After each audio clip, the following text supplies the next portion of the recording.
रत्नाकर मतकर यांच्या संभ्रमाच्या लाटा या गूढकथा संग्रहातून झुला नावाची कथा. कृष्णा नुसती बसून होती एका बारक्याशा टिपाईवर, एंट्रीची वाट पाहत. लक्ष नसल्याप्रमाणे निर्विकारपणे जाजमाच्या घड्यांकडे पाहत. बँडच्या संगीतावरून तिला कळत होते की रिंगणात घोडे दिसतायत. पांढरे शुभ्र घोडे, एका पाठोपाठ एक 14 पांढरे घोडे. त्या घोड्यांवर स्वार झालेला राजबिंडा जयवंता पाहता पाहता बसल्याचा उभा होणारा, उभ्या उभ्या दुसऱ्या धावत्या घोड्यावर उडी घेणारा, एकाच वेळी 3 घोड्यांचे लगाम हातात घेणारा, पुन्हा जमिनीवर उडी टाकणारा आणि डोळ्यांचे पाते लवते ना लवते तोच पाठीमागच्या घोड्यावर स्वार होणारा जयवंता. तांबड्या लाल सॅटिनचा भरजरी पोशाख चढवून राजपुत्राच्या रुबाबात वावरणारा जयवंता. कृष्णेने एक निश्वास सोडला. जयवंता नावाने. एकेकाळी तिला हा घोड्यांचा आयटम अतिशय आवडायचा. त्यासाठी ती स्वतःची सगळी तयारी लवकर आटपून तयार राहायची. गोंडपाटाचे आडोसे लावून तात्पुरत्या तयार केलेल्या ग्रीन रूममधून बाहेर पडून एका ठराविक जागी उभी राहायची. तिथून सारे रिंगण दिसत नसे, पण त्याचा एक कोपरा दिसायचा. त्या कोपऱ्यात क्षणाक्षणाला जयवंताचा घोडा येई. क्षणाक्षणाने तिचे मन उसळ्या घेई. बँडच्या तालावर नाचत राही. स्वतःला विसरून जाई, स्वतःला आणि स्वतःच्या आयटमलाही. पण आता ते सारे संपले होते. सवयीने ती पोशाख करून वेळेच्या आधीच तयार राहू लागली होती, हे खरे. पण घोड्यांच्या आयटमचे संगीत सुरू झाले तरी ती काही बसल्या जागेवरून उठत नसे. संगीत ऐकू येतच राही. मिनिटाला टाळ्यांच्या फैरी झडतच राहत. पण कृष्णाच्या लेखी घोड्यांच्या कार्यक्रमाचे कौतुक संपले होते. त्या कार्यक्रमाचे आणि त्या कार्यक्रमाच्या सम्राटाचे, जयवंताचे. एकेकाळी रंगात आला असताना तिने त्याला आपली स्वप्ने ऐकवली होती. सर्कस सोडण्याची, संसाराची, मुलाबाळांची. त्यानेही गंमत म्हणून त्यात स्वतःचे रंग भरले होते. पण ते रंग रोज चेहऱ्याला थापल्या जाणाऱ्या रंगा इतकेच खोटे निघाले. हळूहळू लक्षात आले की जयवंता सर्कसमधल्या इतर पुरुषांपेक्षा वेगळा नाही. कृष्णेच्या मनात काहीतरी हल्ल्यासारखे झाले. जयवंता इतर पुरुषांसारखाच निघाला म्हणून तिने जयवंताला दोष दिला नव्हता. पण पुरुष आपल्याशी असे वागतात या कल्पनेनेच तिच्या पायाखालची भुई सरकली होती. सर्कसमधल्या पोरीला कशाला हवाय संसार असे म्हणून जयवंता जणू तिच्या जगण्यावरच थुंकला होता. सगळ्यांना असेच वाटत असेल तर जगायचे कुणाच्या आधारावर. टाळ्यांचा मोठा कडकडाट झाला आणि बँड वाजायचा थांबला. जयवंताचा आयटम संपला होता. जयवंताचे प्रकरण संपल्यानंतर काही दिवस कृष्णा खिन्न झाली होती, खट्टू झाली होती. पहिल्यांदा ट्रॅपिजवर काम करताना तिला असेही वाटले होते की द्यावे हात सोडून आणि सर्कसच्या रिंगणातच संपवावे आयुष्य. त्यातूनच या सर्कसचे वैशिष्ट्य म्हणून जाहिरात केली जायची की ट्रॅपिजच्या आयटममध्ये खाली जाळी धरली जात नाही. झुल्यावर कामे करणारा प्रत्येकजण मरणाशी सलगी करूनच कामे करतो.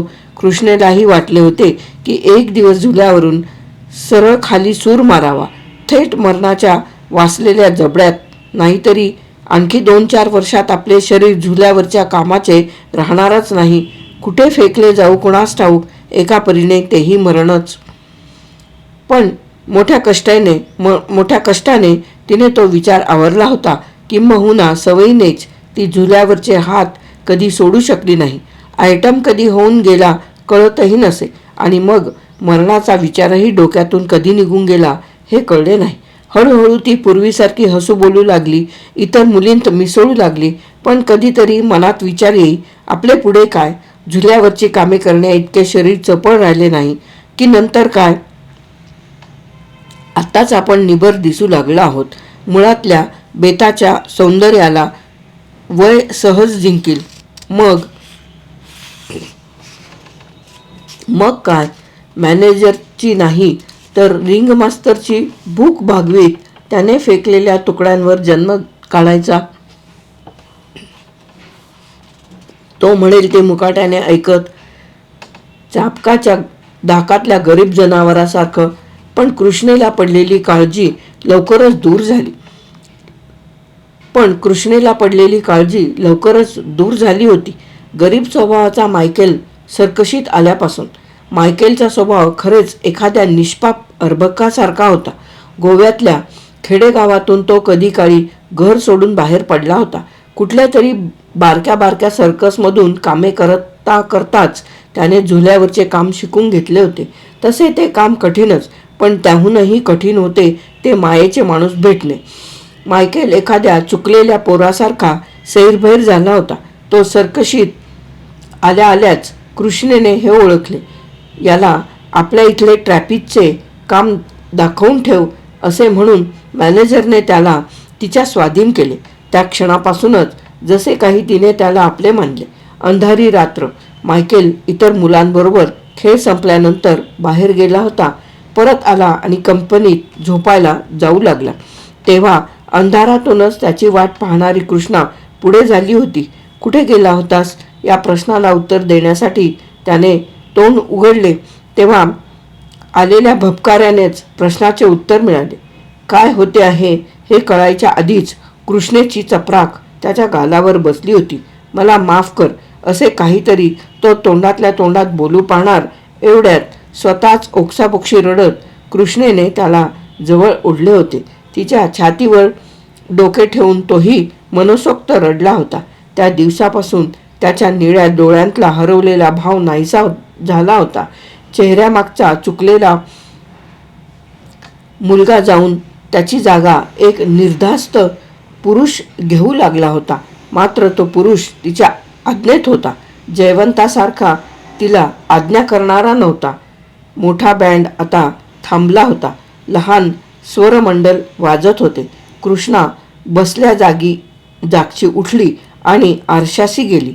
मेकअप ठीक झाला आहे ना हे तिने पाहिले. तंग ब्रेसियर्स आणि तंग पॅन्ट आता अधिकच तंग होत आहेतसे तिला वाटले. तिने ती उगाचच खाली ओढल्यासारखे करून कपडे ठाकठीक बसविले. वयाबरोबर आपण थोडे जाड होऊ लागलो आहोत अशी शंका तिला आली. थोड्याच दिवसात आपल्याकडे कुणी पाहिनासे होईल. पण भीती कशाला? मायकेल आहे. मायकेल माझाच आहे. माझ्याशिवाय दुसरीकडे कुठे जाणार तो? मायकेल मला कधीच कंटाळणार नाही. माझे कितीही वय झाले तरी, मी कशीही दिसू लागले तरी, मी काही सर्कशीतल्या इतर मुलींसारखी नाही. त्याच्यामागे गोंडा घोळणारी. आमचं नातं वेगळं आहे, अधिक खोलवर आहे. माझ्या वाचून त्याचे मुळी चालणारच नाही. कोपऱ्यात ठेवलेल्या मडक्यातून अर्धा ग्लास पाणी घेऊन कृष्णा ते प्याली. आज मनात कुठेतरी रुखरुख लागली होती. कसली? मन चटकन कबूल करीना. बाहेर पोरांच्या हसण्याचा, आरडाओरड्याचा आवाज चालू होता. प्राण्यांची मेलगडी चालली असणार.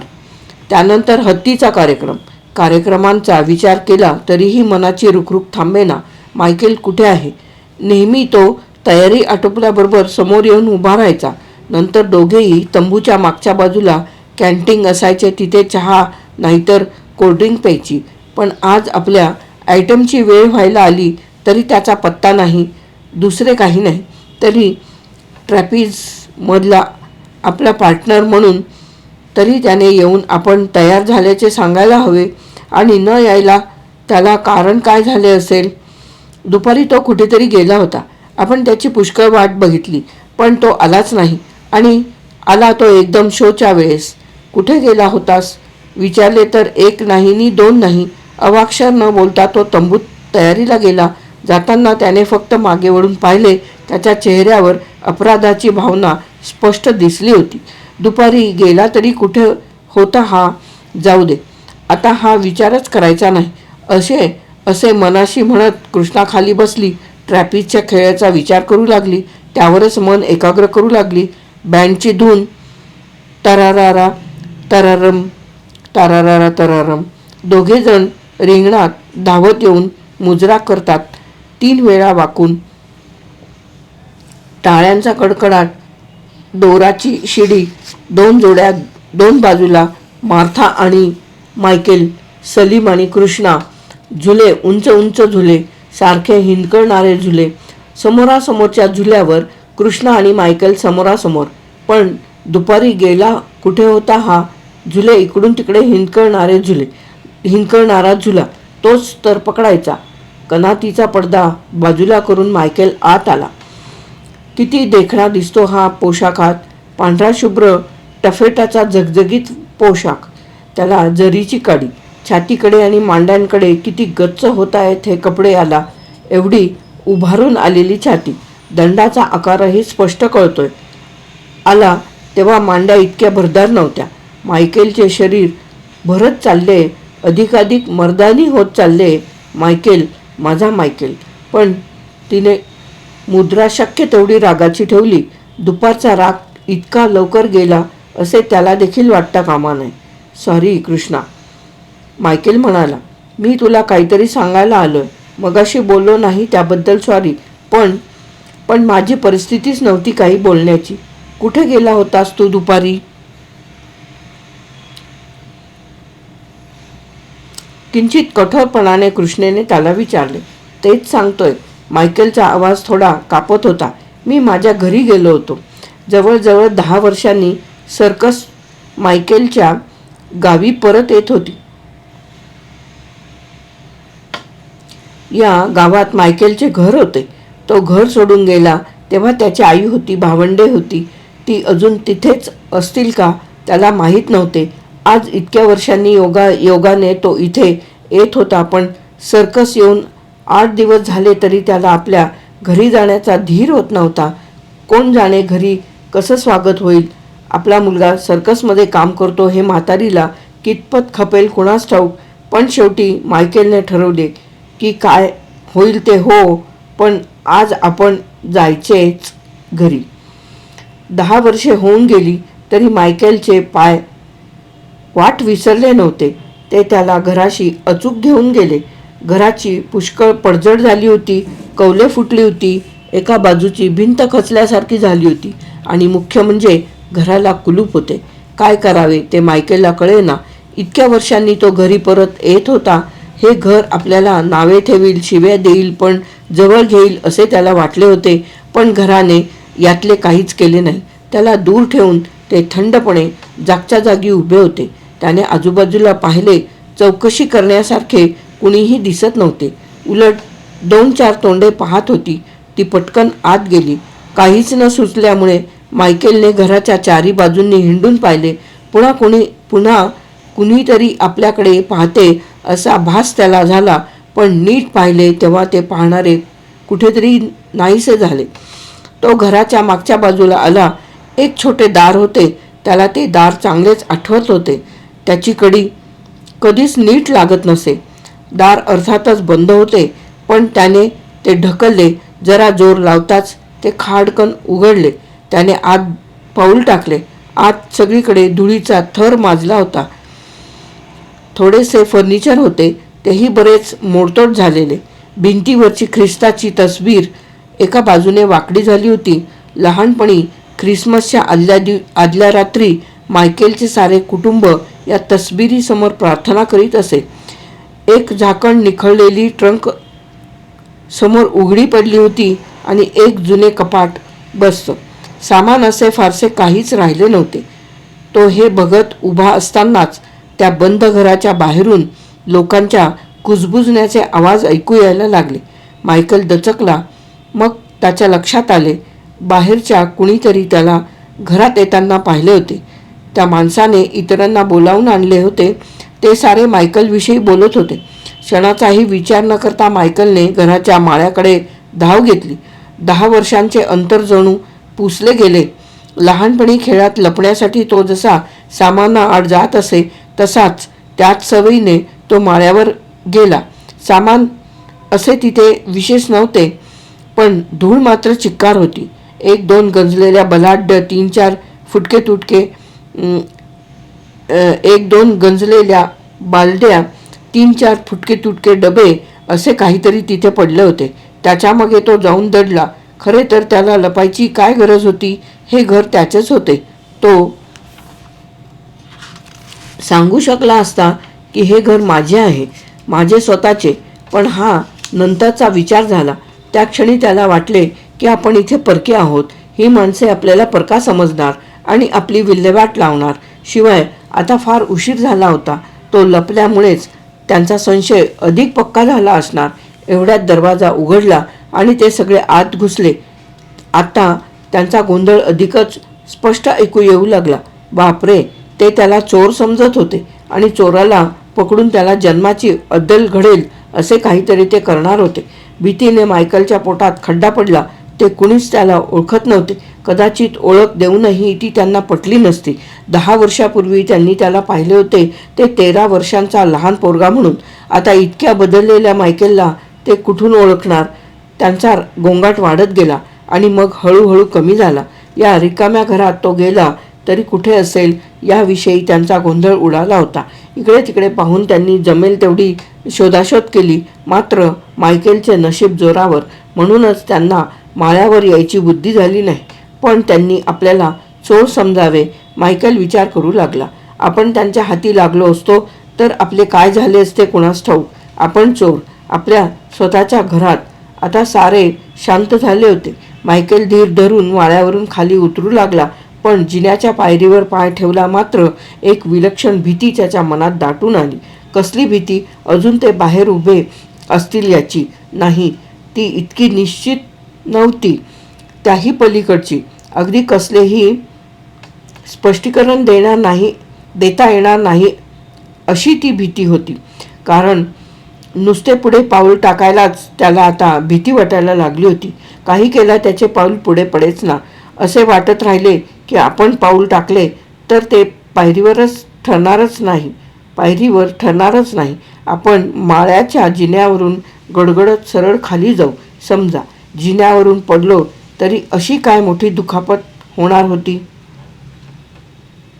पण ते नुसत्या दुखापतीचे भय नव्हते. खाली उतरणे ही मुळात त्याला अगदी अशक्य गोष्ट वाटू लागली होती. हे भय नुसते त्याच्या मनात नव्हते तर त्या वेळी ते त्याच्या पावलात उतरले होते. आपण आता दुसऱ्या क्षणी घसरणारच या भीतीने पाऊल नुसते जागच्या जागी खिळूनच बसले होते. त्यावेळी जणू मायकेलची त्या पावलावर उकमतच राहिली नव्हती. त्याने आपल्या मनाची किती प्रकारे समजूत घातली. एवढे सर्कसमध्ये ट्रॅफिकचे काम करणारे आपण नुसते माळ्याच्या जिन्यावर एक पाऊल टाकायला घाबरतो. कुणाचा यावर विश्वास बसणार? किती वेळ त्या विलक्षण भीतीने पछाडून तो तिथे तसा उभा होता कुणास ठाऊक. बाहेर हळूहळू दुपार टळायला लागली होती. शेवटी त्याच्या मनाने पावलातल्या भीतीशी झगडा करायचे सोडून दिले. अतिशय थकून त्याने तिथल्या तिथे अंग टाकले. जाग आली तेव्हा बाहेर काळोख पडला होता. सारे काही शांत झाले होते. मायकेल उठला आणि माळ्यावरून खाली उतरून आला. खाली येऊन त्याने कानोसा घेतला आणि त्याच्या एकदम ध्यानात आले की आता आपण अगदी सहजपणे माळ्याचा जिना उतरून येऊ शकलो. मगाच का पाऊल थबकले होते? मगाच ती भीती कुठून आली होती? पण विचार करायला त्याला आता सवडच नव्हती. शोची वेळ होत आली होती. तो पळत सुटला आणि कसाबसा तंबूत येऊन पोहोचला. कृष्णा त्याची वाटच पाहत होती. पण त्या विलक्षण अनुभवानंतर तो तिच्याशी काही बोलायच्या परिस्थितीत नव्हता. बोल ना काहीतरी. गप्प का तू? अजून राग गेला नाही का? त्याने कृष्णेला विचारले. तुला काय वाटतं माईक? तू मारलेल्या या थापेवर माझा विश्वास बसेल? मला इतकी दूधकुळी समजतोस तू? म्हणजे तुला हे खोटं वाटतं? नाहीतर काय, तुझ्यासारखा सर्कसमधला माणूस आणि एका माळ्याचा जिना उतरताना घाबरतो. कुणाचा विश्वास बसेल? विश्वास बसण्यासारखं नाहीच. माझा स्वतःचाही नाही बसत. कारण नंतर त्याच जिन्यावरून मी खाली उतरून आलो. पण वाटतं की माणसाला सुरक्षित वाटेनासं झालं की ही असली विचित्र भीती त्याला पछाडते. कधी नव्हे इतका धोका वाटत होता मला. पहिल्या प्रथम कुणीतरी पकडायला येतंय. आपण सुरक्षित नाही. ही सुरक्षित नसल्याची भावना आहे ना, तिच्यामुळेच मला आधी पाय उचलवेना. नंतर ती गेली म्हणून मला उतरता आलं. कशाची संबंध नाही, काही प्रमाण नाही. पण तरीही काहीतरी बडबडत राहू नकोस. तू काहीही सारवासारव केलीस तरी मला ते पटणार नाही, कृष्णा वैतागून म्हणाली. आणि आता तयार राहायला हवं आपल्याला. बोलत बसायला वेळ नाही. आयटम जवळ आला. चेहरा पडून मायकेल मुकाट्याने निघून गेला. हत्तींचा आयटम संपला होता. आता विदूषकाचे कामही संपत आले होते. कृष्णा रिंगणाच्या तोंडाशी जाऊन एंट्रीची वाट पाहत उभी राहिली. का का खोटं बोलला हा? आणि थापच मारायची तर ती अधिक चांगली तरी जुळवायची. एकाएकी एक नवाच विचार तिच्या डोक्यात आला. मायकेल आपल्याशी खोटे बोलायला लागला, आपल्यापासून लपाछपी करायला लागला. कदाचित मायकेलला दुसरी कुणीतरी मुलगी भेटली असेल, आपल्याहून तरुण, कदाचित त्याच्या गावची. दोघांनीही हात मिळवून एकमेकांना विश केले. कृष्णाने मायकेलच्या नजरेला नजर मिळवली.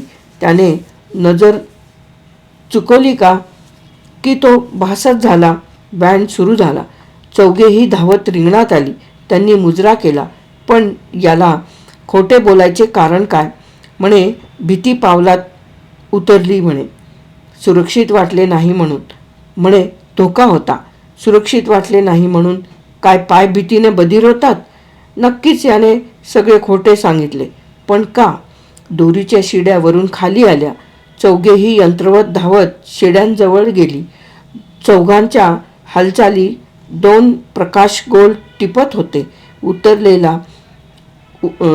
दोघांच्या हालचाली दोन प्रकाश गोल टिपत होते. उरलेला सारा काळोख श्वास रोखून ते पाहत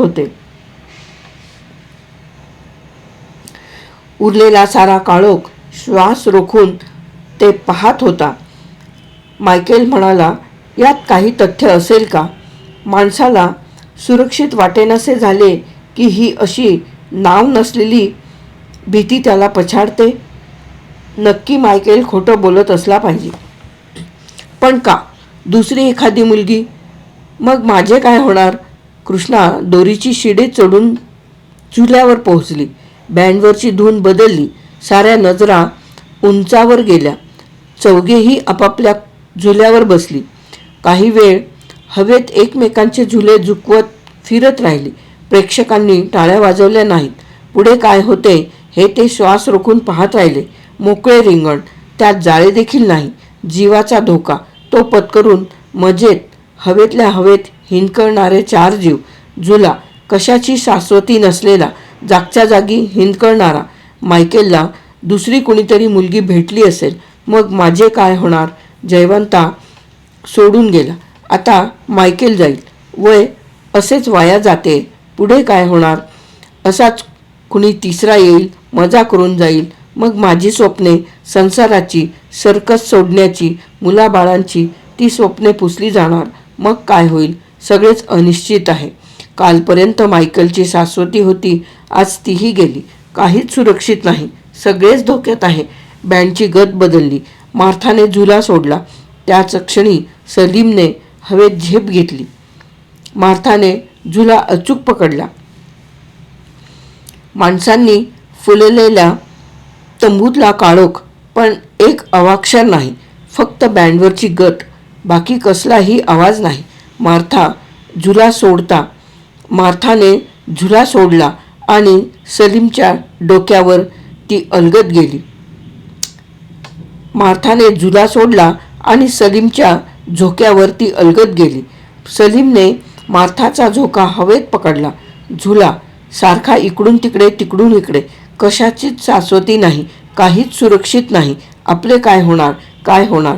कृष्णेची झुला पकडण्याची पाळी आली. तिने झुल्याला पाय अडकवले आणि हवेतल्या हवेत चार झोके घेतले. तिकडे मायकेलनेही तेच केले. मग मायकेल हवेतच उलटाच्या सुलटा झाला आणि दुसऱ्याच क्षणी त्याने झोका सोडून हवेत झेप घेतली कृष्णाचा झोका पकडण्यासाठी. आणि एकाएकी कृष्णेला काय झाले कोणास ठाऊक, तिचे पाय झुला सोडीच ना. एक विलक्षण भीती तिच्यापर्यंत जाऊन पोहोचली होती. ते पाय झुला सोडायला घाबरत होते. त्यांची हालचाल होईना. मायकेल तिच्या झुल्याच्या दिशेने झेपावला. झुला रिकामा नव्हता. मायकेल गोंधळला, बावरला. दुसऱ्याच क्षणी त्याचा पिळदार देखणा देह रिंगणाच्या जमिनीवर कोसळला.